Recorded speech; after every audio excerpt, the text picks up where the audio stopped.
ወር በኋላ ኢራቆት አድርጎ ይለቃል እየተባለ ነው። ሰላም ጤና ይስጥልኝ ውድና የተከበራችሁ ብርሃን ሚዲያ ቤተሰቦች እንኳን ወደ ቻናሌ በሰላም መጣችሁ። በዚህ ሳምንት እንግዲህ በዚህ ፎቶ ያላቀነባበረ ፌስቡክ ላይ፣ ቲክቶክ ላይ፣ በተለያየ ሚዲያ ላይ ይህንን ፎቶ ያላቀነባበረ ያለቀቀ አለ ብዬ አላስብም።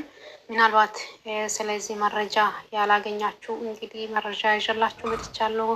ምንድን ነው እየተወራ ያለው? ይሄ አፕሊኬሽን ምንድን ነው? ከ3 ወር በኋላ ራቆቱን ይለቃል እየተባለ ነው። ይህንን ለመስማት ሁላችሁም እስከ መጨረሻ ከኔ ጋር ቆዩ። ምናልባት ዛሬ አዲስ መጀመሪያ ጊዜ ወደዚህ ቻናል የመጣችሁ ከሆነ እኔ ብርሃን ነኝ። ቻናልን ሰብስክራይብ በማድረግ ቤተሰብ ሁኑ። ውድ ቤተሰቦች እንግዲህ ይህንን የኢትዮጵያ ባንዲራ ላይ በኢትዮጵያ ባንዲራ ብዙ ሰው እያቀነባበረ ቲክቶክ ላይ፣ ፌስቡክ ላይ እየለቀቀ ነው ያለው። ነገር ግን ከ3 ወር በኋላ አፕሊኬሽኑ እያንዳንዱን ፎቶውን ራቆት አድርጎ ይለቃል እየተባለ ነው። ብናስብበት መልካም ነው ብዬ አስባለሁ። በሀገራችን ባንዲራ ሽብርቅ ማለት ድምቅ ማለት መጥፎ ሆኖ ሳይሆን ነገር ደግሞ አፕሊኬሽኑ ምን አይነት አፕሊኬሽን እንደሆነ ምን ያህል እየሸወደን እንደሆነ ማወቅ አለብን ማለት ነው። ውድ ቤተሰቦች እንግዲህ ፌስቡክ ላይም ራሱ አሁን ራሱ ፌክ ማለት ነው ዝም ብሎ አፕሊኬሽን እያስተዋወቁ በዚህ ፎቶ ዝም ብሎ አፕሊኬሽን እያስተዋወቁ ያን አፕሊኬሽን ሲታወርዱ ወደ ብልግና ቪዲዮ ነው እየወሰዱ ያሉት ማለት ነው። ስልክ ቁጥሩ ይጠይቋቸዋል፣ ኢሜል ይጠይቋቸዋል። ሁሉም ነገር ካስገባችሁ በኋላ ወደ ሌላ ቦታ ነው እየወሰደ ያለው እና ቤተሰብ ልንጠነቀቅ ይገባል። በጣም ብዙ ሰው ይህንን እያቀነባበረ ይገኛል እና አፕሊኬሽኑ ሰዎችን በራቆት እያየ ነው እየተባለ ነው እና ወዴት እንደምንሄድ መጠንቀቅ አለብን። እንግዲህ አፕሊኬሽኑ ያመጣውን ነገር እኛ ስለ አፕሊኬሽኑ ኢንፎርሜሽን ሳንወስድ ሳንሰማ ዝም ብለን እየለቀቅን በኋላ ላይ ፍረት እንዳይሆንብን ይሄ ነገር ምንድን ነው ብለንም ማሰብ አለብን ውድ ቤተሰቦች ማለት ነው። ስለዚህ አንድ ነገር ከማድረጋችን በፊት በዛ ነገር ኢንፎርሜሽን መውሰድ መልካም ነው ብዬ አስባለሁ። በዚህ ሳምንት እኔ በጣም ግርም የምለኝ እንደዚህ አድርጎ ፎቶ መለቀቅ አይደለም። እንደዚህ አድርጎ ፎቶ አሁን እንደዚህ ያምራል። ያው ብዙ ጊዜ ክፉ ጠላትን በሚያምር ነገር ላይ ነው የሚሸውደን ማለት እና በፕሮግራም ላይ ሃይማኖትን በተመለከተ ነገር ላይ ጊዜ እንዳንወስድ ጊዜ ለመስረቅ በዚህ ለመሸወድ ብሎ እንግዲህ በዚህ ሰውን ቢዚ ያደርጉታል ማለት ነው። በጣም ብዙ ሰው እያቀነባበረ ይገኛል እና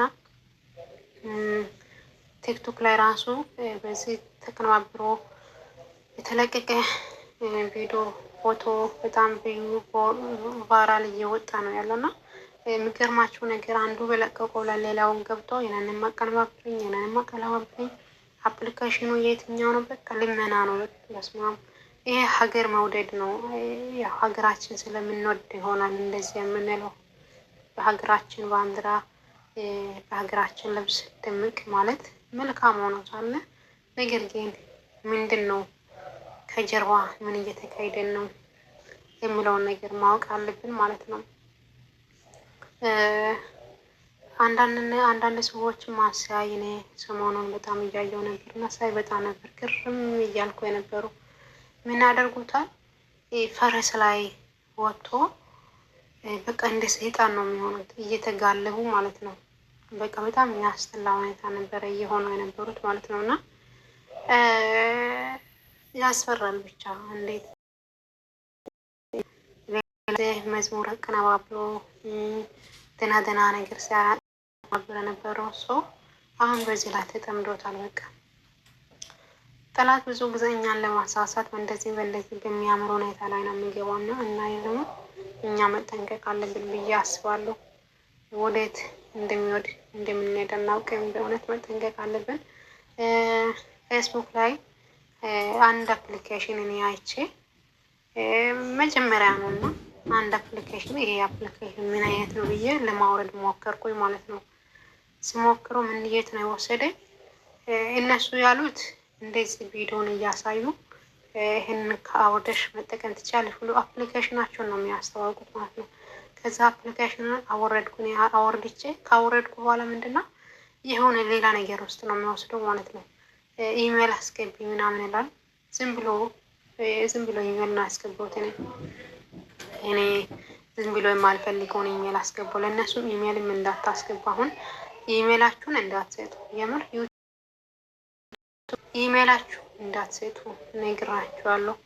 እና ዝም ብሎ የማልፈልገውን ኢሜል አስገብቼ እንትን ስል ወዴት ነው በቪዲዮ ላይ እኔ ገና ሳልገባ በፊት በቪዲዮ ምን ያሳያል?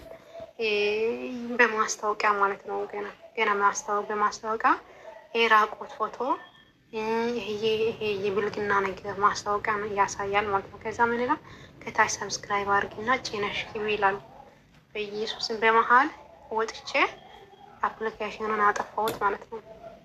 እና ብዙ ሰው በጣም ብዙ አፕሊኬሽን እያወረደ ነው፣ በጣም ብዙ እየለፋ ነው። ነገር ግን አሁን ይሄ አፕሊኬሽን ፌስቡክ ላይ ምናምን የሚያስታውቁት የብልግና አፕሊኬሽን አንድ ጊዜ ትይዝ የምላችሁ እንደሆነ እንትን እየተባለ ነበረ። ምን ነበረ? የሆነ አዲስ አበባ ላይ ነው የሆነ እርዳታ መንግስት እየሰጠ ነው ለውጭ ላለ ሰው ተብሎ የሆነ በፌክ ማለት ነው በአማርኛ ተጽፎ በፌክ ተለቀቀ። ሲለቀቅ ሁሉም ሰው በቃ ያንን ጫን ብለው እየገባ ለሌላ ሰው ወደ 10 ሺህ ለ15 ሺህ ሰው ሼር ካደረግ ትሸልማለ ምናምን ይላሉ። ከዛ እሱን ተጭነን እኔም አላወኩም ነበር። ያነ ተጭኘ ስገባ 10 ጊዜ ለ10 ሰው ጭኜ ምናምን ዋጋ ከፍዬ ስገባ ወደ ብልግና ቪዲዮ ነበረ ሲሜራ የነበረውና ያንን በጣም ያስጠላኝ በቃ ነው። እኔ ብዙ ጊዜ ቲክቶክ ላይ ገብቼ ሰው የሚሞክረውን ነገር ለመሞከር እኔ አላጣድፍም፣ እዘገያለሁ፣ እከሰላለሁ እና ከባድ ነው። ልንጠነቀቅ ይገባል። ውድ ቤተሰቦቼ መጠንቀቅ መልካም ነው ብዬ አስባለሁ። ሰላማችሁ ይብዛልኝ። ብናይ ምን ማድረግ እንዳለብን ምን መስራት እንዳለብን ብንጠነቀቅ ይሻላል ብዬ አስባለሁ። በበኩሌ